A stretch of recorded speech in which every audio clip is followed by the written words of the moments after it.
সুপ্রিয় শিক্ষার্থীবৃন্দ, আসসালামু আলাইকুম। তোমরা সবাই কেমন আছো?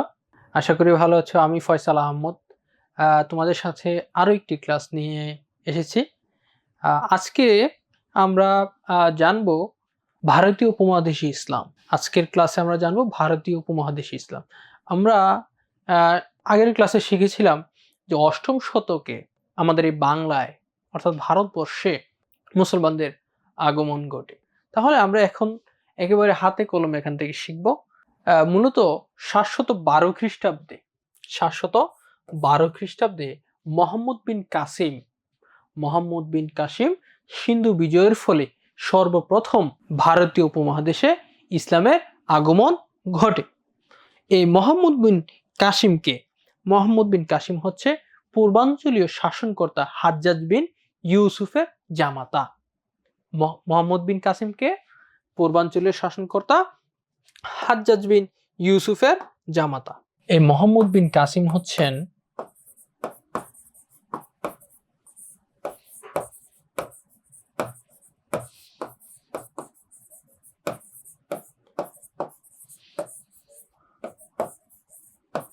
পূর্বাঞ্চলীয়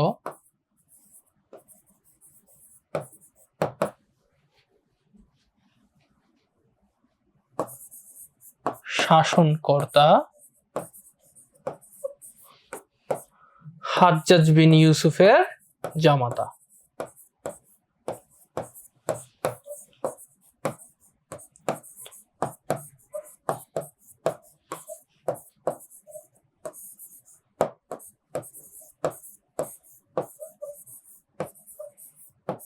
তাহলে আমরা এখান থেকে এটা শিখলাম যে মোহাম্মদ বিন কাসিম ছিলেন পূর্বাঞ্চলের শাসনকর্তা হাজ্জাজ বিন ইউসুফের জামাতা।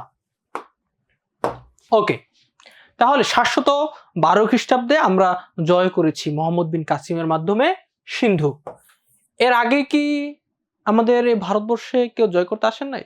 আসছেন 711 খ্রিস্টাব্দে আবদুল্লাহ আর বুধাইল দুইজন, ঠিক আছে, তারা দুইজনে হেরে গেছেন। পরবর্তী 712 খ্রিস্টাব্দে মোহাম্মদ বিন কাসিম আমাদের সিন্ধু বিজয় করলেন।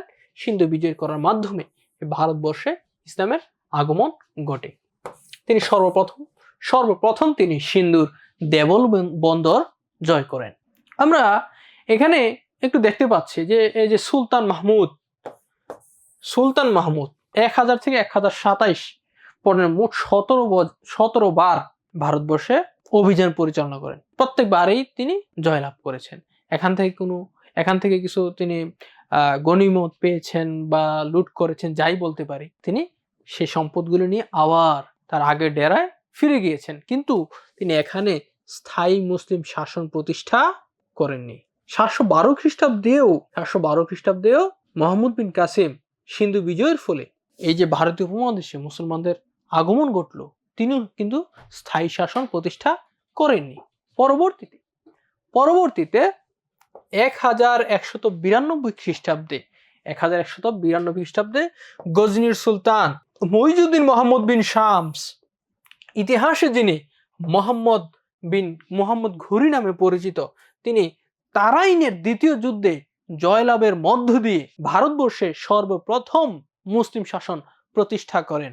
তারাইনের প্রথম যুদ্ধ হয়েছিল কত সালে? কেউ যদি জানো তাহলে কমেন্ট বক্সে লিখে দিতে পারো। তারাইনের প্রথম যুদ্ধ কত সালে হয়েছিল আমরা একটু দেখি। এই তরাইনের প্রথম যুদ্ধ হয়েছিল 1191 খ্রিস্টাব্দে।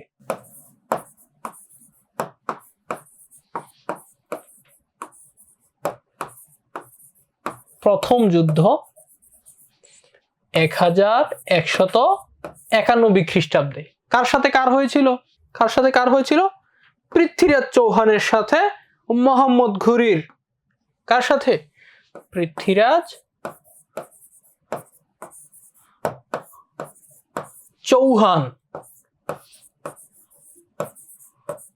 চৌহান ভার্সেস মোহাম্মদ ঘুরি, দুইবারই মোহাম্মদ ঘুরি। কেমন? আবার তরাইনের দ্বিতীয় যুদ্ধ 1192 খ্রিস্টাব্দে পৃথ্বীরাজ চৌহান ভার্সেস মোহাম্মদ ঘুরি।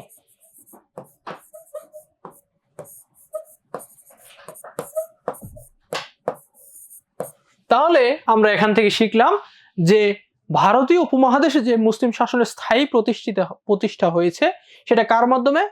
মোহাম্মদ ঘুরির মাধ্যমে। এই মোহাম্মদ ঘুরি কার সাথে যুদ্ধ করেছেন? পৃথ্বীরাজ চৌহানের সাথে। প্রথমবার তিনি হেরেছেন, দ্বিতীয়বার তিনি জয়লাভ করেছেন। সালটা কত? 1191, দ্বিতীয়বার 1192। ওকে, আমরা এখান থেকে এতটুকু শিখলাম। তারপরে আমরা পরবর্তী স্লাইডে যাব। আমরা ভারতীয় উপমহাদেশে মোহাম্মদ ঘুরি স্থায়ী শাসন প্রতিষ্ঠা করে দিয়ে গেলেন। তার পরবর্তীতে এখানে তিনি স্থলাভিষিক্ত করলেন কুতুবউদ্দিন আইবেককে। কাকে? কুতুবউদ্দিন আইবেককে তিনি এখানে স্থলাভিষিক্ত করলেন। তাহলে ভারতের দাস বংশের প্রতিষ্ঠাতা কুতুবউদ্দিন আইবেক। কুতুবউদ্দিন আইবেক ছিলেন মোহাম্মদ ঘুরির দাস। তাহলে ভারতীয় উপমহাদেশে দাস বংশের প্রতিষ্ঠাতা কুতুবউদ্দিন আইবেক। এক দিল্লির কুতুব মিনার তিনি নির্মাণ করেন। দিল্লির কুতুব মিনার নির্মাণ করেন। এই কুতুব মিনারটা কার নামে নামকরণ করা হয়েছে? তোমরা যদি কেউ জানো তাহলে কমেন্ট বক্সে কমেন্ট করতে পারো। কুতুব মিনার, কুতুব মিনার নামকরণ করা হয়েছে একজন দরবেশের নামে। সে দরবেশটার নাম হচ্ছে কুতুবউদ্দিন বখতিয়ার কাকি। কুতুবউদ্দিন বখতিয়ার কাকি, তার নামে নামকরণ করা হয়েছে। ওকে, এই কুতুবউদ্দিন আইবেক তার উপাধি ছিল লাখ বক্স। তার উপাধি কি ছিল? লাখ বক্স। ঠিক আছে, আমরা তার পরবর্তীতে যাব ইলতুৎমিশ। ভারতীয় উপমহাদেশে প্রথম মুদ্রার প্রচলন করেছেন শামসুদ্দিন ইলতুৎমিশ, সুলতান শামসুদ্দিন ইলতুৎমিশ। তিনি, তার উপাধি ছিল সুলতানি আজম। আমরা এখান থেকে দুইটা জিনিস শিখবো, তারপরে এটা দেখব। দিল্লির সালতানাতের প্রকৃত প্রতিষ্ঠাতা হচ্ছেন ইলতুৎমিশ। ইলতুৎমিশের পরে তার কন্যা রাজকীয় আসন গ্রহণ করলেন, সুলতানের আসন গ্রহণ করলেন। এই কারণে দিল্লির সিংহাসনে আরোহণকারী প্রথম মুসলিম নারী হলেন সুলতানা রাজিয়া। কত সালে তিনি শাসনভার গ্রহণ করেছেন? 1236 খ্রিস্টাব্দে। 1236 খ্রিস্টাব্দে এই যে সুলতানা রাজিয়া, তিনি দিল্লির সিংহাসনে প্রথম মুসলিম নারী। নাসিরউদ্দিন মাহমুদ শাহ তার পরবর্তীতে আসলেন। তিনি ফকির বাদশাহ নামে পরিচিত ছিলেন। কি নামে পরিচিত ছিলেন? ফকির বাদশাহ। তিনি কোরআন নকল, টুপি সেলাই করে জীবিকা নির্বাহ করতেন। কিভাবে জীবিকা নির্বাহ করতেন? কোরআন নকল মানে লিখা, টুপি সেলাই করে জীবিকা নির্বাহ করতেন। এই কারণে তাকে কি বলা হয়? ফকির বাদশাহ বলা হয়। পরবর্তীতে যিনি দিল্লির সিংহাসনে আসেন তার নাম হচ্ছে গিয়াসউদ্দিন বলবন। সুলতান গিয়াসউদ্দিন বলবনের একটা গুরুত্বপূর্ণ বৈশিষ্ট্য হলো রক্তপাত ও কঠোর নীতি। এই রক্তপাত ও কঠোর নীতি জিনিসটা কি? তার যারা উজির, আমলা, মন্ত্রী পরিষদ যারা ছিল, তারা যদি কোনো ভুল করত তিনি খুব কঠোর শাস্তি দিতেন তাদেরকে। অর্থাৎ তার প্রজা, আমলা যারাই থাকতো, তারা যদি কোনো ভুল করতো তিনি তাহলে তাদেরকে কি করতেন? খুব কঠোর শাস্তি দিতেন। আর এটাই হচ্ছে রক্তপাত ও কঠোর নীতি। এই সুলতান গিয়াসউদ্দিন বলবনের দরবার অলঙ্কৃত করেন আমির খসরু। কে? আমির খসরু। আমরা এটা একটু জানবো পরবর্তীতে। আমরা খলজি বংশের মধ্যে চলে যাব। এই খলজি বংশ থেকে এই যে দেখেন, দাস বংশের পরে দিল্লির শাসন কার্য পরিচালনা করে কারা? খলজিরা। খলজি বংশের প্রতিষ্ঠাতা জালালউদ্দিন খলজি। খলজি বংশের শ্রেষ্ঠ সুলতান আলাউদ্দিন খলজি। খলজি বংশের শ্রেষ্ঠ সুলতান আলাউদ্দিন খলজি। এই আলাউদ্দিন খলজি তিনি শ্রেষ্ঠ হলেন কিভাবে? এটা জানবো। মূলত তিনি দ্রব্যমূল্যের নিয়ন্ত্রণ ও মূল্য নির্ধারণ করে দিয়েছিলেন। কি করছেন? আরো অনেক কিছু আছে, দেবলগিরিতে রাজধানী স্থানান্তর, তো পরীক্ষাতে এটা আসছে আর কি, যে দ্রব্যমূল্য নিয়ন্ত্রণ ও মূল্য নির্ধারণ করে দিয়েছেন কে? আলাউদ্দিন খলজি। এটা জিনিসটা কি? জিনিসটা হচ্ছে আমরা আমাদের বাজারে মাঝে মাঝে ভোক্তা অধিকার পরিষদ নির্ধারণ করে দেয় না, যে তেল 160 টাকার বেশি লিটারে বিক্রি করা যাবে না, এভাবে নির্ধারণ করে দিয়ে দেয় না। এটাই হচ্ছে দ্রব্যমূল্য নিয়ন্ত্রণ ও মূল্য নির্ধারণ করে দিয়েছেন আলাউদ্দিন খলজি। তারপরে দেখেন পদ্মিনী উপাখ্যান রচিত হয় আলাউদ্দিন খলজির চিতুর আক্রমণ নিয়ে। এই আলাউদ্দিন খলজি ছিলেন প্রথম শাসক, মুসলিম শাসক, যিনি দক্ষিণ ভারত জয় করেছেন। মূলত দক্ষিণ ভারতে তামিলনাড়ু, ঠিক আছে, এই তামিলনাড়ু আসলে জয় করা খুব কষ্টকর ছিল। আলাউদ্দিন খলজি দক্ষিণ ভারত জয় করেছিলেন। এই কারণেই তো তিনি খলজি বংশের শ্রেষ্ঠ সুলতান ছিলেন। তার সেনাপতি ছিলেন মালিক কাফুর। তিনি কি করেছেন? আলাই দরজা তৈরি করেছেন। তারপর আমরা তুগলক বংশে দেখব। তুগলক বংশের প্রতিষ্ঠাতা কে? তুগলক বংশের প্রতিষ্ঠাতা হচ্ছেন গিয়াসউদ্দিন তুগলক। তুগলক বংশের প্রভাবশালী শাসক ছিলেন মোহাম্মদ বিন তুগলক। প্রতীকী মুদ্রা চালু করেন মোহাম্মদ বিন তুগলক। প্রতীকী মুদ্রা চালু করেন কে? মোহাম্মদ বিন তুগলক। তুগলক বংশের রাজধানী স্থানান্তর করেন দিল্লি, দেবগিরি দিল্লি, ঠিক আছে, দেবগিরি দিল্লি, কে? মোহাম্মদ বিন তুগলক। এখান থেকে সবচেয়ে গুরুত্বপূর্ণ যে তথ্যটা সেটা হচ্ছে মোহাম্মদ বিন তুগলকের শাসনামলে, মোহাম্মদ বিন তুগলকের শাসনামলে ভারতবর্ষে এসেছেন কে? মরক্কোর পর্যটক ইবনে বতুতা। তাহলে এখান থেকে খুবই গুরুত্বপূর্ণ এই তথ্যটা। মরক্কোর পর্যটক ইবনে বতুতা ভারতবর্ষে এসেছেন কার আমলে? মোহাম্মদ বিন তুগলকের আমলে। ভারতবর্ষে ইবনে বতুতা কিন্তু দুই জায়গায় আসছেন, একটা হচ্ছে ভারতবর্ষে আসছেন, আরেকটা হচ্ছে বাংলাদেশে আসছেন, ঠিক আছে, বাংলায় আসছেন। তাহলে যদি প্রশ্ন করে মোহাম্মদ বিন তুগলক ভারতবর্ষে কার আমলে এসেছেন, দুঃখিত, ইবনে বতুতা কার আমলে ভারতবর্ষে এসেছেন? মোহাম্মদ বিন তুগলকের আমলে। কত সালে? 1333 সালে। বাংলায় কার আমলে এসেছেন? গিয়াসউদ্দিন আজম শাহ। ঠিক আছে, আমরা এটা পড়বো, সমস্যা নেই। তাহলে এটা আমরা শিখব। তুগলক বংশের শেষ সুলতান মাহমুদ শাহ। আমরা এখান থেকে এই টপিক থেকে এটা খুবই গুরুত্বপূর্ণ, এটা আমরা শিখবো গুরুত্বের সাথে। আমরা এবার কিছু প্রশ্ন সলভ করি, দেখি কাদের নলেজ কতটুকু হয়েছে। যারা পারো কমেন্ট বক্সে অ্যান্সার লিখতে পারো। দিল্লির প্রথম স্বাধীন সুলতান কে? দিল্লির প্রথম স্বাধীন সুলতান কে? দিল্লির প্রথম স্বাধীন সুলতান কে? কুতুবউদ্দিন আইবেক। দিল্লির প্রথম স্বাধীন সুলতান কে? কুতুবউদ্দিন আইবেক। সূচনাকালে বাংলা নববর্ষের সঙ্গে সবচেয়ে নিবিড় সম্পর্ক ছিল কার? বাংলা নববর্ষের সাথে সম্পর্ক। বাংলা নববর্ষটা তৈরি করেছে কে? সম্রাট আকবর। তো সম্রাট আকবর বাংলা নববর্ষ কেন তৈরি করছেন? খাজনা আদায়ের সুবিধার জন্য। বাংলা সনকে কি বলা হয়? ফসলি সন। বাংলা সনকে কি বলা হয়? ফসলি সন বলা হয় না? এই বাংলা সন আছে, আমরা বাংলা সন নিয়ে একটু জানি। ওকে, বাংলা সন, এই বাংলা সনের অপর নাম কি? ফসলি সন। বাংলা সনের অপর নাম কি? ফসলি সন।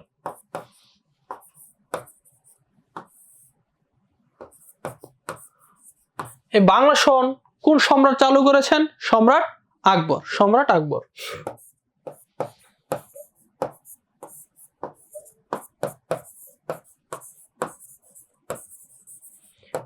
সম্রাট আকবরের রাজস্ব মন্ত্রী টুডরমল মূলত এই বাংলা সনটা চালু করেছেন। কে? টুডরমল, রাজস্ব মন্ত্রী।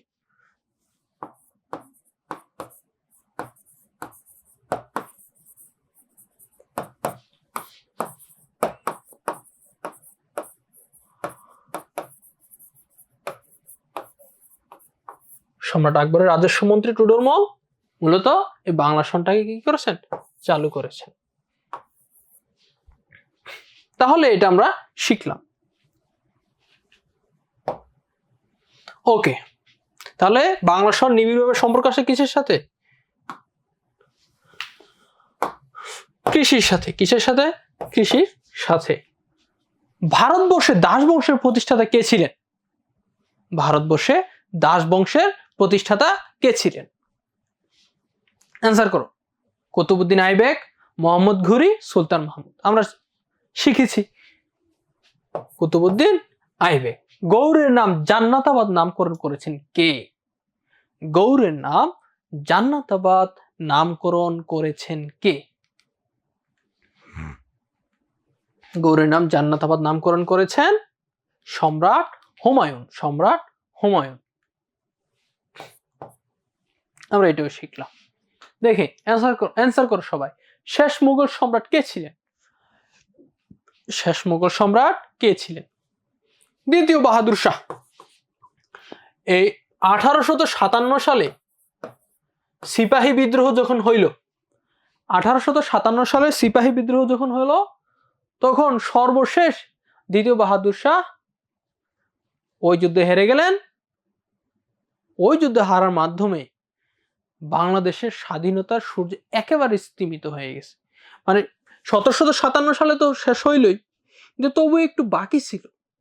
ওই বাকি যা ছিল সিপাহী বিদ্রোহের মাধ্যমে চেষ্টা করছিল, কিন্তু তারপরেও যখন হইল না, একবারই শেষ। ঠিক আছে, ওই আশাও শেষ। তাহলে দ্বিতীয় বাহাদুর শাহ ছিলেন। আচ্ছা, একটা প্রশ্ন করি, বলো। সেটা হচ্ছে সিপাহী বিদ্রোহ সাথে স্মৃতি বিজড়িত স্থান ভিক্টোরিয়া পার্ক কোথায় অবস্থিত? বলতে পারবে কেউ? দেখি কেউ অ্যান্সার করতে পারো কিনা। বাংলাদেশকে জান্নাতাবাদ নামকরণ করেছেন কি? বাংলাদেশকে জান্নাতাবাদ নামকরণ করেছেন কে? সম্রাট হুমায়ুন। পানিপথের তৃতীয় যুদ্ধ হয়েছে কত সালে? 1761 সালে।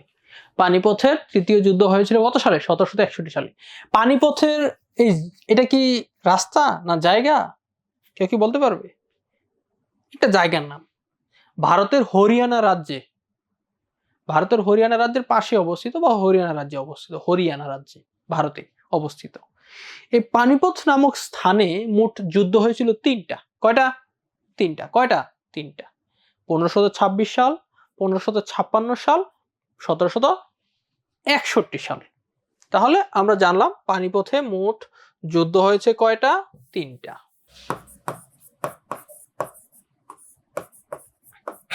পানিপথের প্রথম যুদ্ধ 1526 সালে, দ্বিতীয় যুদ্ধ 1556 সালে। আমরা পরবর্তী কোনো ক্লাসে এটা নিয়ে একটু বিস্তারিত পড়ব। পানিপথের তৃতীয় যুদ্ধ 1761 সালে। ওকে, তাহলে আমরা জানলাম পানিপথের মোট যুদ্ধ হয়েছে কয়টা? 3টা। ওকে, সর্বশেষ প্রশ্ন, বাবরি মসজিদ ভারতের কোন শহরে অবস্থিত? ভারতবর্ষের কোন শহরে অবস্থিত? আমরা জানি বাবরি মসজিদ সম্রাট বাবর যেটা প্রতিষ্ঠা করেছিলেন, এটা ভারতের উগ্রবাদী হিন্দুরা এটাকে কি করছেন? ধ্বংস করে ফেলছেন। আরএসএস অর্থাৎ বিজেপি, তাদেরও হাত ছিল। যাই হোক, আমরা এটা এখান থেকে এখন শিখবো যে বাবরি মসজিদ ভারতবর্ষে কোন শহরে অবস্থিত ছিল? অযোধ্যায়। কোথায়? অযোধ্যাতে। তাহলে আমরা এখান থেকে সবগুলো উত্তর এখানে দেওয়া আছে। সুপ্রিয় শিক্ষার্থীরা, আমরা আজকে যেটা শিখলাম সেটা হচ্ছে ভারতীয় উপমহাদেশে ইসলাম। ভারতীয় উপমহাদেশে মূলত যে ইসলামটা আসছে, মূলত এই যে হানাহানি, রাহাজানি, এগুলো থেকে মুক্তি দেওয়ার জন্য 8ম শতকে ভারতবর্ষে মূলত এই ইসলামটা আসছে শান্তির বাণী নিয়ে। এই শান্তির বাণী নিয়ে আসছে। আমরা এখান থেকে আমরা পরীক্ষা উপযোগী করে অনেক কিছু শিখলাম। আশা করি তোমরা যদি ভালোভাবে এই চ্যাপ্টারটা পড়ো, অবশ্যই পরীক্ষা কমন পাবে। তোমাদের সকলের জন্য শুভকামনা রইল। আসসালামু আলাইকুম।